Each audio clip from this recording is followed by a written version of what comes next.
How's it going, guys? Winter Kills here, and welcome to another Locals feature match. I think the last few times I've done this, I've said that I am very backed up on feature matches, and I still am. Hopefully this week I can bang out a few of them, because even if I were to upload every day until Saturday when I eventually record more, I think I would still have a grandiose chunk of them.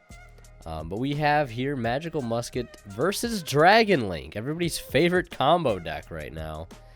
And it looks like, to me, we are seeing a Dimensional Shifter being chained to that of Foolish Burial, which is rather unfortunate. So he's going to just have to choose one card just to get banished, and it looks like, to me, it's going to be the Abso Router Dragon. And, of course, the Foolish Burial will go along with it. We're going to see triple tactical talents. And he's going to go ahead and opt to take a look at the opponent's hand here. And he's going to go ahead and hit the Dark Ruler no more back into his hand, interestingly enough. Okay. It's just an interesting play, because it's like, you know, is he even going to be able to combo this turn anyways? Under a D shifter? I mean, if he can, good for him. But that Musket monster is really his only way to play. And it looks like he's going to just pass there, putting the D-Ruler back, and that's about it. The Starfire, I believe, is the name of that one.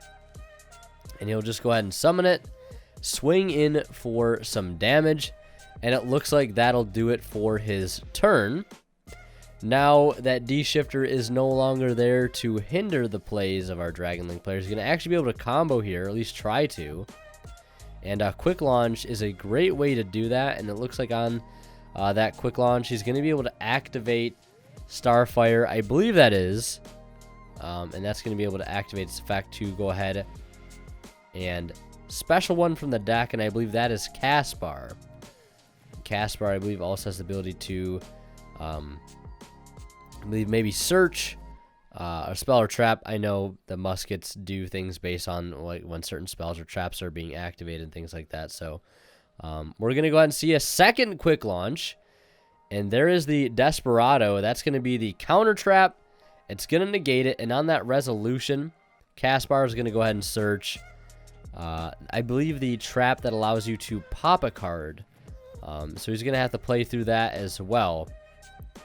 The one cool thing about Muskets is sort of they don't like do a lot on their own. You know, I mean, Magical Musketeer Max is an insane card, but they just sort of play off of what you do. So yeah, there is that trap there that is going to go ahead and remove that World Legacy's Guard Dragon, which would have been a pretty nice card to have there because of the fact that it's a Monster Reborn and allows to, you know, set up Guard Dragon plays. But it will not be able to go through because it's going to go ahead and get blasted off the field. We're going to go into the battle phase here, see Caspar and that Starfire swing in for a decent chunk of damage. He'll set one and end his turn there. And yeah, basically anything our Dragon Link player does in terms of playing spells or traps is just going to generate advantage for our Musket player. So we'll see the Boot Sector launch. Going to go ahead and summon that Rocket Synchron from the grave. And that's going to do it for his turn. Not looking too good here. Dimensional Shifter really putting a slow on things for our Dragon Link player. And there is another removal trap there. Going to go ahead and clear that. The field spell, the Boot Sector launch, and grab the dock. And he's going to go ahead and normal summon that to the field. And just swing in with everything and just poking him down bit by bit. And he's going to have a 1-for-1 here now on his turn, which is a pretty good draw, but all it takes is sort of one cross Dominator, and that might just be enough to end his turn. I believe that is the quick play that offers a negate. It might even have another copy of Desperado, but there's a Striker Dragon. He's going to go Chain Link 1, Striker Dragon, Chain Link 2, that Red Eyes Black Dragon. Or Red Eyes Metal Dragon. I'm not sure actually what its name is. You know, the little Red Eyes Dragon level one that searches Red MD. Go ahead and banish the Striker Dragon. Summon that to the field. And yep, there's the Cross Dominator as you would expect. And it's going to negate it.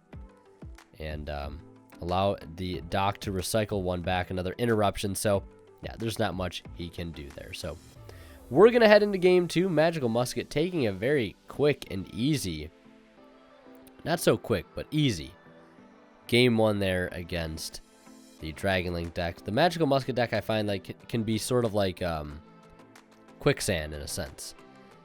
You know, the more cards you play, the more chances they have to interrupt things. And then when they're playing their cards, they also have the opportunity to just search more cards or get cards back. That'll essentially allow you to not play the game even further. So, we're starting things off with Chaos Space. Discarding a card. Looks like that White Rose Dragon.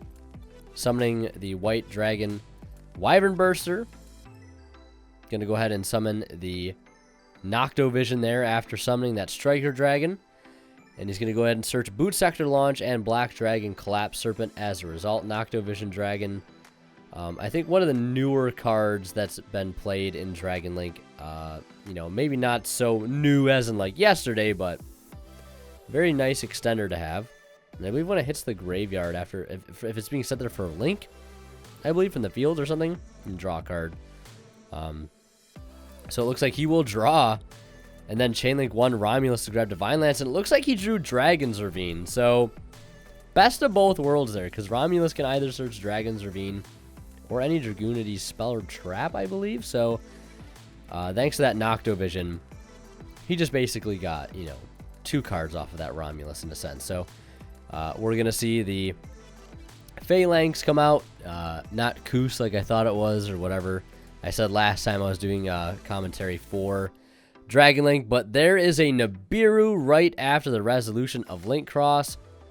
In my opinion, I think one of the best times to be able to stop the deck, because you know what's coming out there. Next is Herald of the Arclight, and after that happens, you know, Nibiru becomes sort of a no factor, and the combo continues on.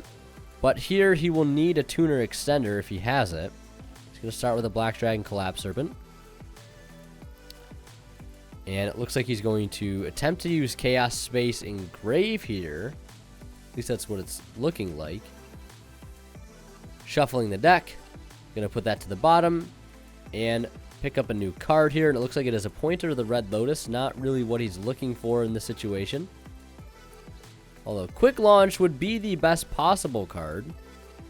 But I suppose World Legacy Guard Dragon will suffice. Bringing back Phalanx, and he's going to link off that Nibiru token. And he's like, you know what? We're just going to keep on keeping on. No Ash Blossom, unfortunately, for this Halqifibrax. Pretty sure that would have put the nail in the coffin there as far as this combo is concerned. But he will look like, you know, he's going to find a way here to keep going. Now, got a few options here to summon off this Hulk. You know, he could go for Vylon Cube, but the Vylon Cube isn't really going to allow him to keep going since he doesn't have that level 1 token here to pair up with it to go into Herald, you know, to either search the extender of Living Fossil or, you know, that of the Smoke Grenade. So he's going to summon that Red Rose Dragon or Red Rose Wyvern, whatever its name is, to be able to get access to the Guard Dragon engine, which is what you would expect at this point. Vylon Cube only going to be really useful if, you know, you're not getting hit with, you know, not getting hit with the Nibiru. And what I just saw there seems absurd. He did recycle the White Dragon off Chaos Space, and he's able to search it again off Black Dragon, which is actually pretty cool. So he's going to summon that Omni Dragon Brotor. That is, of course, going to get Chaos Dragon Levianeer, as it usually does. And it looks like he has Monster Reborn in hand as well. So this Nibiru isn't really going to do too much, unfortunately. It's very sad to see. And another thing that's very sad is oftentimes you're going to need 2 hand traps to slow this Dragon Link deck down. Nibiru is a good candidate. Gamma, another very good one. Ash Blossom, also probably very good as well. Yeah, he just needed like an Imperm there on top of everything else. On top of the Nibiru, I should say. But banishing 3 Darks for the Levianeer, and we're going to see the hand rip. Because this deck hand rips quite a bit for some reason, you know, especially with Smoke Grenade now. And, you know, it can be searched off Vylon Cube because well, you know who, Halqifibrax, causing so much ruckus. And we're going to see a big bad Link 4 gotta be for a dragon. And there it is, Saryuja. Gonna pick up 4 fresh new cards. Looks like there's Smoke Grenade in the hand. We'll see if he decides to put that back or not. Maybe he's got a way to get Rocket Tracer on the field. Did he actually draw Rocket Tracer off that Saryuja? If so, that's literally perfect. That's like the exact combo you want to draw there. I mean, it's not a combo per se, but, you know, a simplified situation like this, I suppose, where, yes, his board is weaker now because he got hit with a Nibiru, right? He lost out on the Marcher plays, the Herald stuff, you know, the search from Vylon Cube that he would eventually have gotten. You know, that extra hand rip. Just in that simple way of, like, getting it off Saryuja, equipping it, popping it, etc. Very, very nice app. So we're going to see Monster Reborn here for Chaos Dragon Levianeer. And he's got that Rocket Tracer, so he's going to use Saryuja to summon to the board and equip it with the Smoke Grenade. And unfortunately, that is going to do it. He says, you know what, one hand rip's probably fine, but 2, and you get to choose. Yeah, let's just go ahead and go to next game. So now I want to mention a few ways you guys can support the channel, one of which is if you are looking for any amazing play mats, deck boxes, dice, binders, etc., sleeves. Check out Imperium Duelist. Link to their site down in the description below. And you can buy all of their amazing products at a 10% off discount by using my discount code WinnerKills10off at checkout. It's a great way for you guys to get in on some great products and support the channel in the process, you know, and save a little money as well. And of course, if you guys are buying anything on TCG Player, do not forget to use my affiliate link that can be found down in the description below. And basically how it works is if you just click the link, start shopping for cards, check out, you know, buy your cards that you need. Basically, I will receive a small portion of the revenue from your purchase. And it does go a long way to help out. However small it is, it does go a long way to help support the channel. If you want to support the channel also in more direct ways, consider hitting that join button down below or subscribing to my Twitch channel where I stream every Sunday and Monday pretty late, you know, in the afternoon, maybe around 8 or 10 p.m. Eastern Standard Time. So, but either way, those are some ways to support the channel. Of course, it does help out greatly. And getting into the game here, it looks like full Dragon Link combo proceeding on as usual. Unfortunately, our Musket player did not have the best opening. The Impermanence was rough, and then losing that Forbidden Droplet also hurt quite a bit. Definitely would love to have had that Forbidden Droplet, you know, right about now to stop that Halqifibrax, to stop the impending plays that are going to ensue. But either way, we're going to see Herald of the Arclight here made without Vylon Cube. And using that Rose Dragon engine to summon that White Rose Dragon. White Rose and Red Rose, very cool little 2-card engine. A little bit of extender action.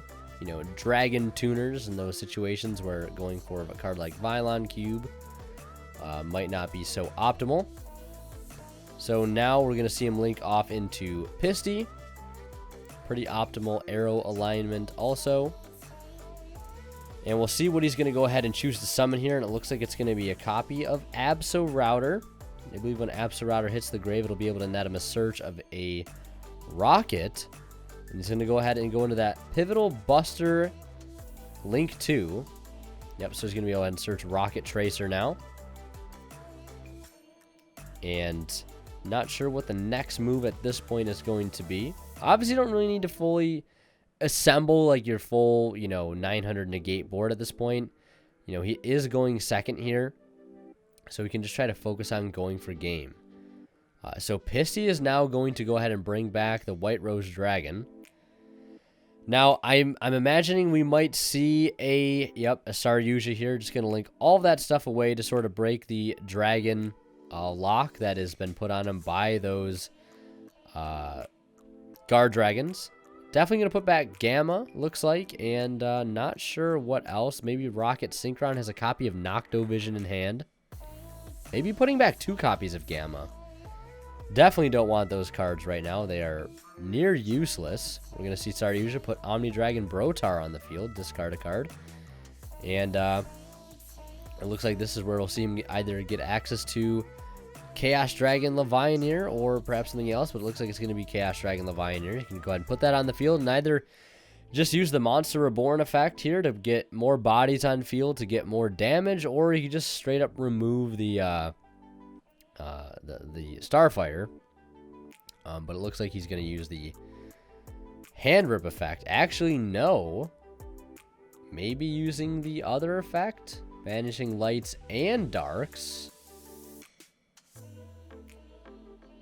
So, nope, he's going to go ahead and use the Hand Rip effect here. So, deciding on what he wants to do. Putting that card back into the deck, however crucial it is, we don't really know. And now we're going to see him link off Levianeer, potentially.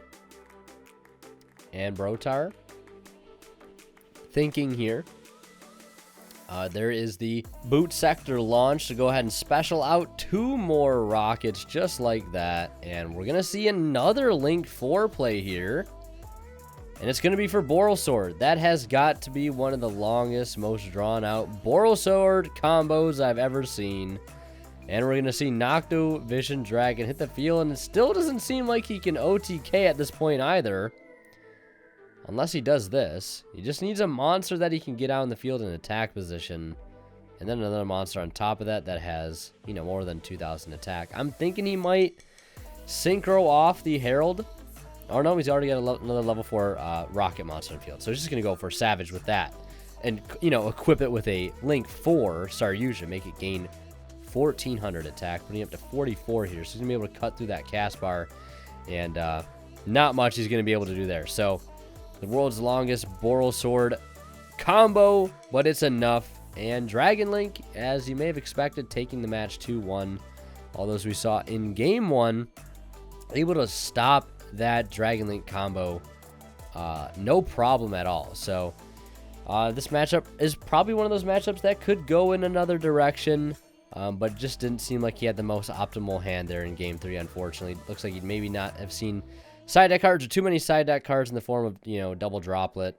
But yeah, so that's going to do it for this one. I hope you guys enjoyed. If you did, be sure to leave a like.